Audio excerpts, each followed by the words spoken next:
Même si vous avez peu de followers ou que vous avez peu de spectateurs en stream, c'est quand même intéressant de créer un serveur Discord. Ça permet aux personnes qui vous suivent de se réunir, de discuter, etc. et au final, de nouer des liens via l'utilisation de salons textuels, de salons vocaux. Bref, ça permet de souder votre communauté. C'est aussi plus facile pour organiser des événements, donc même si vous êtes ce qu'on appelle un petit streamer, entre guillemets, c'est sympa d'avoir un serveur perso et c'est entièrement gratuit, donc pourquoi se priver ?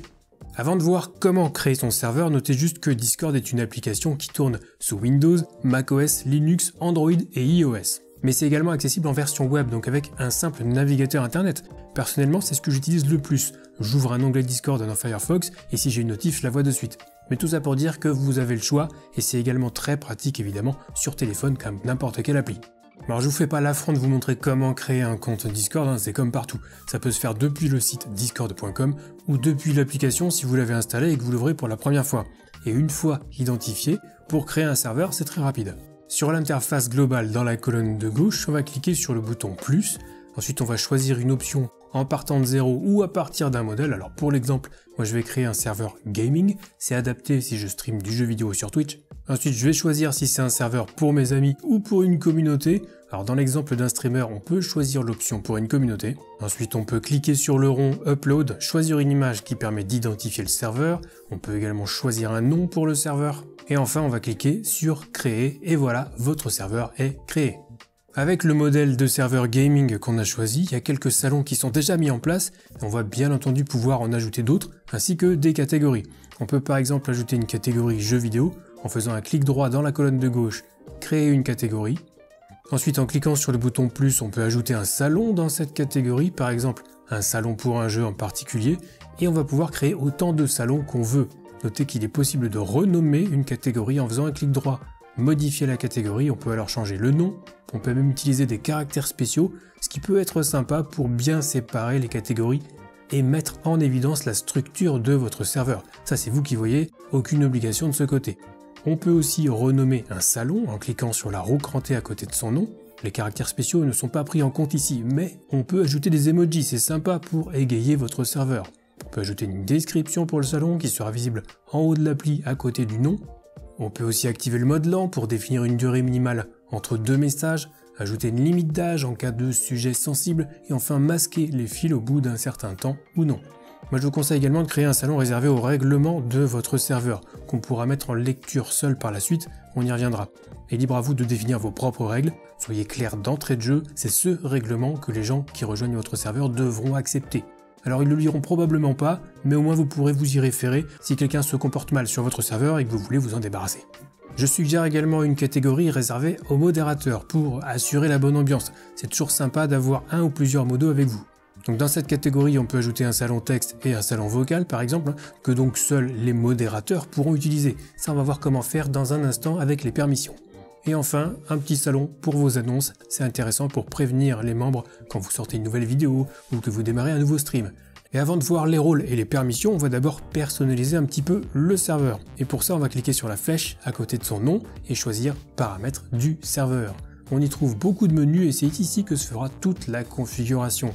Alors tout n'est pas vital pour la création d'un serveur et les options sont généralement assez explicites, donc on va pas tout voir, mais on va s'attarder sur les menus intéressants et je passerai évidemment sur ceux qui le sont un petit peu moins. Alors dans la vue d'ensemble, déjà on trouve les options qu'on avait à la création du serveur avec la possibilité de modifier le nom et l'image du serveur. Le salon inactif permet de définir un salon vocal où seront transférées les personnes qui sont inactives depuis un certain temps, donc c'est à définir. Par exemple, on peut créer un salon AFK dédié à cela. Le salon de message système, c'est celui où seront envoyés certains messages automatiques de Discord, comme les messages d'accueil à chaque fois qu'une nouvelle personne rejoint votre serveur, etc. Vous pouvez aussi dédier un salon entièrement à ça, et on va décocher la dernière case. Les paramètres de notification par défaut, alors ça c'est à basculer impérativement sur mention seulement, sinon à chaque nouveau message vous serez notifié, ça peut vite devenir insupportable. Et on va maintenant passer au rôle, c'est important parce que c'est ce qui va permettre de donner des permissions spéciales aux membres de votre serveur. On peut par exemple créer un rôle pour les modérateurs, un rôle pour ceux qui aiment le jeu Monster Hunter, pour ceux qui préfèrent Warcraft, etc. Et pour créer un nouveau rôle, il suffit de cliquer sur Création de rôle et à chaque fois on pourra le renommer, lui attribuer une couleur spécifique, choisir d'afficher le rôle séparément des autres, ce qui fait qu'ils seront davantage visibles dans la liste des membres. Exemple sur mon propre serveur, vous voyez que les subs Twitch et les membres YouTube sont séparés des autres et identifiés avec une couleur différente. Ensuite, il y a le système de permission, donc ça c'est à vous de voir ce que vous voulez que les gens puissent faire. Envoyer des messages, a priori oui, mais aussi créer des fils, joindre des fichiers, ajouter des réactions.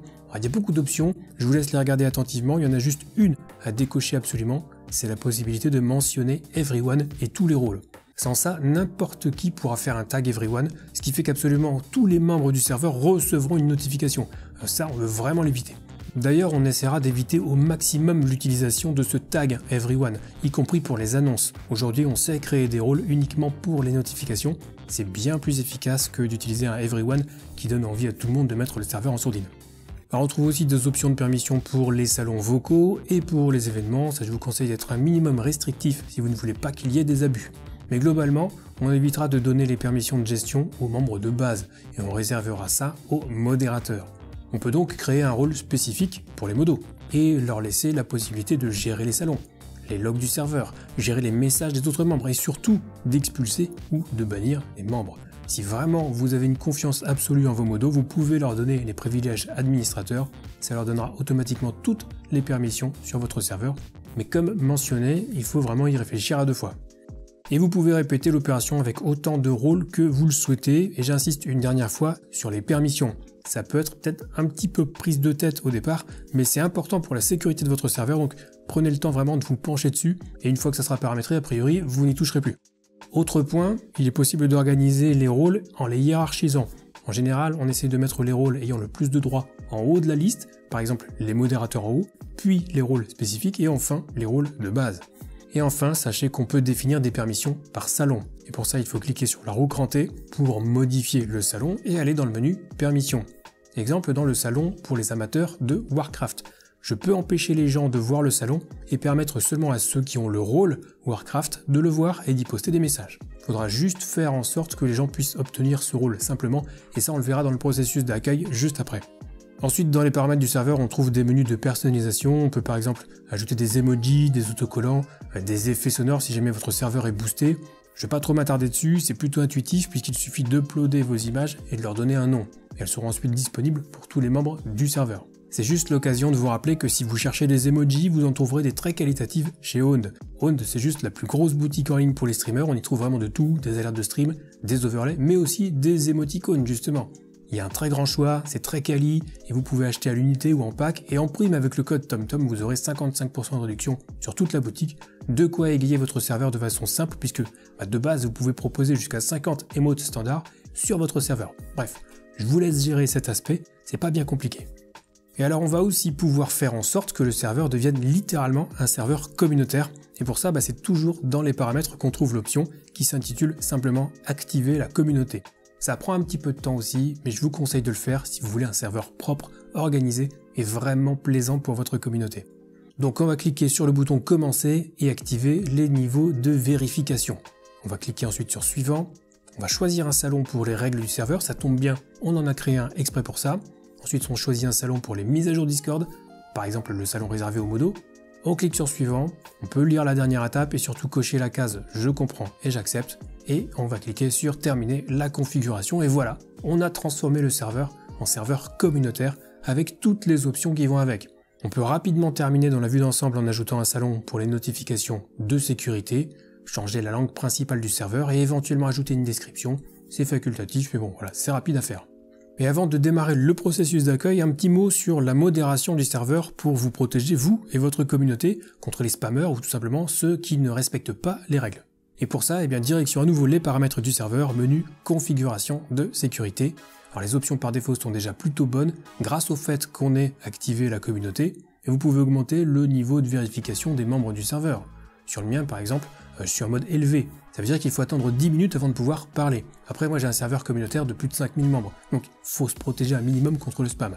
Mais à minima, le niveau faible doit être activé.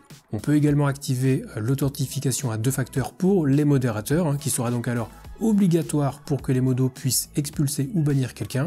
Comme c'est un rôle qui est assez sensible, je vous conseille d'activer cette option. Ça permettra d'éviter que vos modérateurs aient leur compte qui soit piraté et qu'un faux modo traîne sur votre serveur et fasse n'importe quoi. Et notez que pour activer cette option, vous aurez besoin d'une application d'authentification sur votre téléphone.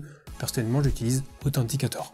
En ce qui concerne l'automode, c'est de la modération automatique. Vous pouvez par exemple ajouter des mots ou expressions bloquées qui empêcheront les membres de poster des messages avec des insultes par exemple. Je vous laisse regarder tout ça, c'est plutôt bien expliqué, ça prend juste un petit peu de temps à régler. On trouve également un menu pour voir les logs du serveur qui montre donc toutes les actions de modération qui ont été effectuées, ainsi que la liste des personnes bannies du serveur. Alors pour l'instant elle est vide, mais croyez-moi, ça se remplit vite. Et rappelez-vous toujours, surtout, que c'est votre serveur, vous êtes chez vous, ce sont donc vos règles. Et voilà pour la partie modération.